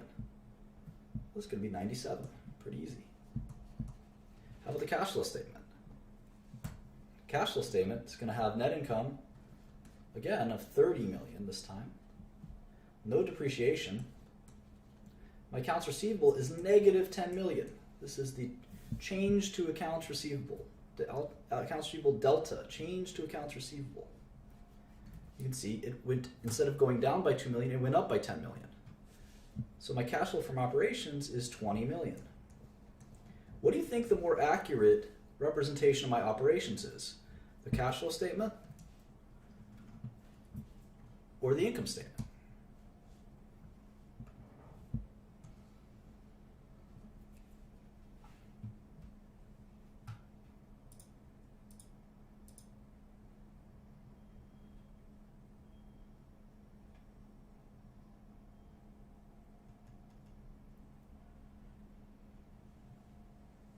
It's the income statement. It's the income statement. Because the cash flow statement is going to be swung by this accounts receivable. My customers, they have very different ordering and payment patterns. This happens a lot. In the summer, they take on a lot of debt. By the fall, they've paid me back. It's pretty normal. This is a good, accurate representation. I make 50 million a quarter, 60 million a quarter. These are my profits. Whether people pay me back right now or later, it doesn't make a difference. It doesn't make a difference. This is what I care about. These kind of normal swings, like for instance, another one is accounts payable. Let's say my lemonade stand people, they said, you know, we're going to order extra supplies, and my accounts payable balance goes from 5 million to 15 million back to 5 million. Well, I just made $10 million because I used all my supplies and I paid for them in Q2. I don't have to pay for them in Q3, or Q2, excuse me, I used them in Q1. But I didn't make $10 million. I just didn't spend $10 million this quarter. So this can swing a lot. This is what we call working capital. I think some of you know this. Working capital. It's normal for businesses to have changes in working capital. Accounts receivable, accounts payable, inventories. This stuff is going to swing a lot. There's a reason we like to look at the income statement, because even though it's not based on cash, it gives us a sense of the actual business. The actual business. Now, of course, the cash flow statement's there for a reason. It's not an accident. We look at the cash flow statement, it's still important. It's still important. But that's how we think about working capital. So let's look at this. Same thing with AT&T. They collected, in fact, they gave up a lot of receivables. Their receivables went up this quarter, $739 million. That doesn't mean that they made or lost $739 million. It just means the receivables, the amount of money that people owed them, went up a little bit. Accounts payable went down a lot, $1.8 billion. But it's all kind of working capital. It's not called CapEx. CapEx is a little different. We're going to get to CapEx in a second. So cash flow from operations was $6.7 billion. There must be something wrong here. There must be something wrong here. Your brain should not like this. There should be some dissonance, because you'd say, hold on, the income statement, two different income statements, our income statement and the company's reported income statement are both roughly $3.2 billion. So we have two sources telling us AT&T made about $3.2 billion. Okay, fine. And we're going to use that to calculate discount rates and all that stuff. But then they're telling us that they actually generated $7 billion in cash. What happened? Why are we even looking at this income statement if it's so off? How is this possible? Well, the answer, there's three parts to the cash flow statement. There's CFFO, CFFI, and CFFF. And this is pretty complicated.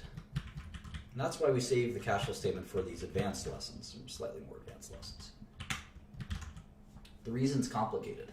Obviously, the biggest correction in all of this is the depreciation and amortization.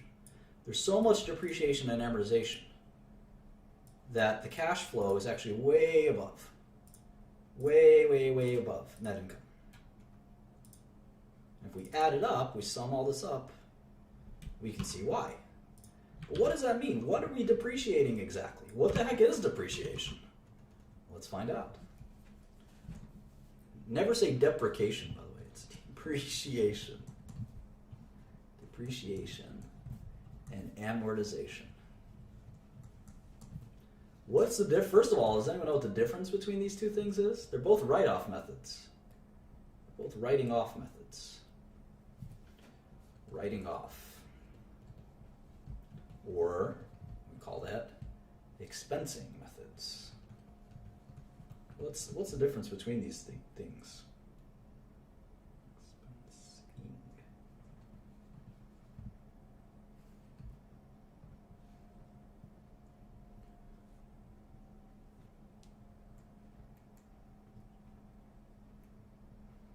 A lot of different answers.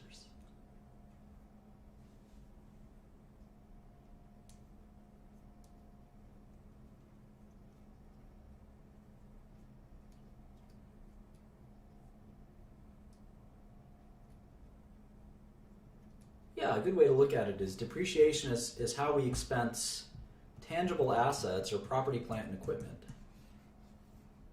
And amortization is how we expense intangibles. That's a good way to think of it. Now, what's a property, plant, and equipment? As a refresher, it's any expense which has a useful life greater than 1 year. And the rule on any expense like this is we're not going to include it in the balance sheet, in the income statement.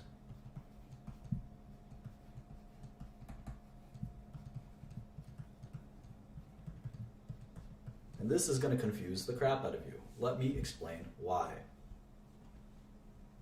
Let's go back to my company. It's not only a lemonade stand. We also do various things. We dance on the subway. What do they call that? Showtime.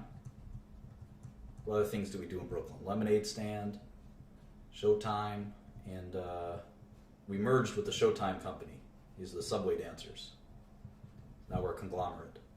So here's our revenue. Q1, Q2, Q3, Q4. And we make Brooklyn bagels. There we go. Brooklyn bagels. All right, so our revenue, 30 million, 30 million, 30 million, 30 million. Costs, 15, 16, a little fluctuation. 15, 16, or 17. So profit, 15, 14, 15, and 13. Okay.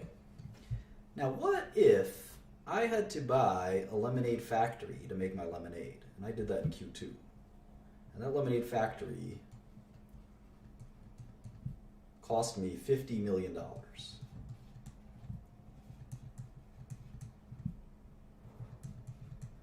And I'm going to use that lemonade factory.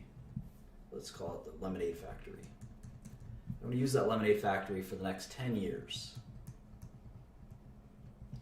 Shouldn't I take this 50 million? Shouldn't I take this 50 million and add it to these costs so it's 66 million instead of 16?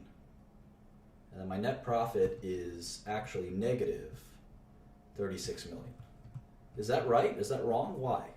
Maybe someone can tell me.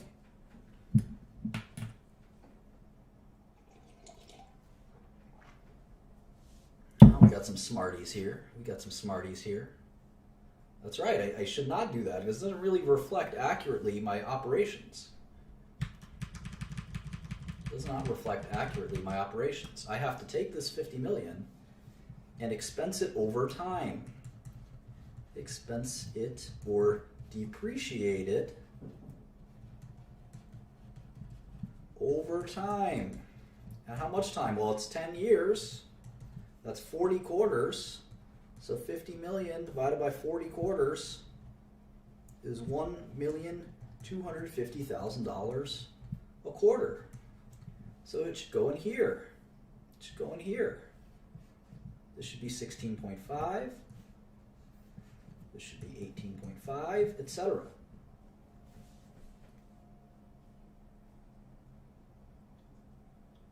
$10 years, $5 million a year, exactly. What about my cash flow? Aren't I overstating? I'm overstating my cash flow in this quarter, and I'm understating it every quarter from here on out. I'm massive overstating it here, right? Because I'm not making 14 million this quarter, I'm losing 36 million. But then every quarter from here, there's a slight understatement. You might say, well, why is this? Why am I looking at this sort of manipulated income statement that doesn't tell me the truth? Well, it's a little bit of both. It's a little bit of both. I've got a statement that kind of tells me what my operating business looks like. Then I got the cash flow statement that's going to tell me, cash, it's going to say net income. What was my net income in Q2? 14 million. What was my depreciation and amortization? 0, because I bought on the last day of the quarter. What was my CapEx? Capital expenditures on property, plant, and equipment. 50 million. Negative 50 million. So my cash flow from operations was actually 14 million. Cash flow from operations, assuming all my working capital, my accounts receivables, my inventories, those all balanced out. My CapEx, my cash flow from investing, sort of an investment, that plant, was negative 50 million. Or is that? And the cash flow from financing, let's say, was 0 million. So my total cash flow was negative 36 million. And that's why my cash balance went down by negative 36 million. The 14 million I made from my business and 50 million I lost. What about next quarter? The next quarter would say net income of 15 million, depreciation of 1.5. So my actual cash flow from operations was 16.5. Remember, I'm understating it now. I'm telling you that I made 15, but my actual cash flow was 16. So I'm going to give you both statements so you can study what the difference was. My cash flow from investing was 0. I made my big investment last quarter. So my total cash flow is 16.5 million. But my depreciation is 1.5 from here on out. So that's how we do it. So let's look at AT&T's CapEx. How much did they spend on CapEx?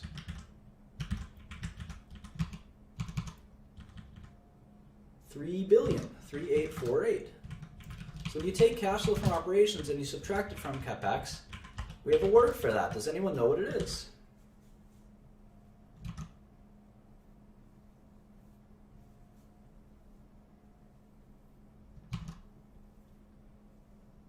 Who's super smart?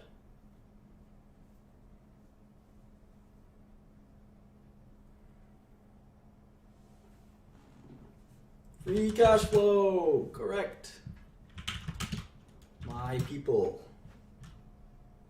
Looks like they have this interest during construction. I'm going to include that. Let me hit you with that too. Here's acquisitions,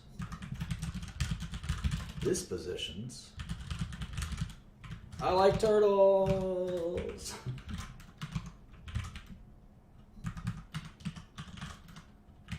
And what's this? Dispositions. That's plus 8. And sale of securities.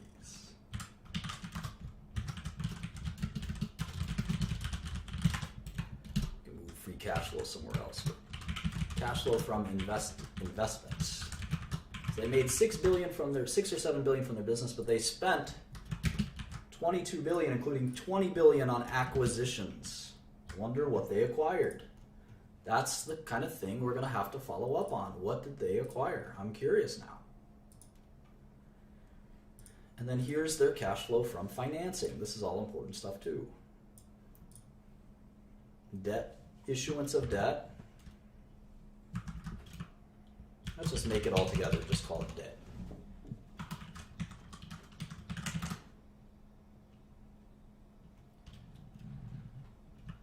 Treasury stock. Dividends paid. They paid a dividend. And other. I wonder what other is. Maybe a buyback? It's bizarre, huh? That's another just extra $3 billion. Don't worry about it. I never like to see that. What is it? Take your word for it. So here's cash flow.